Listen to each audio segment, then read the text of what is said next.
الألوان ليها تأثير كبير على المساحات.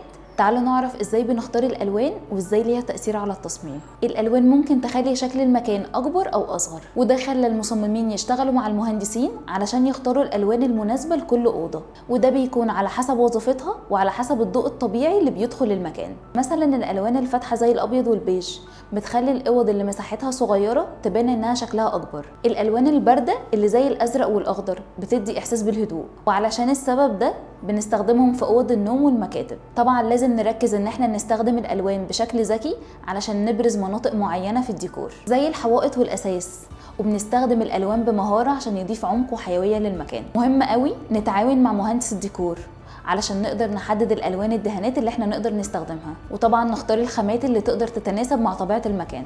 وطبعا زي ما احنا عارفين ان الاضاءة الطبيعية بتختلف تماما عن الاضاءة الصناعية، وده بيخلي شكل اللون في الأوضة مختلف تماما.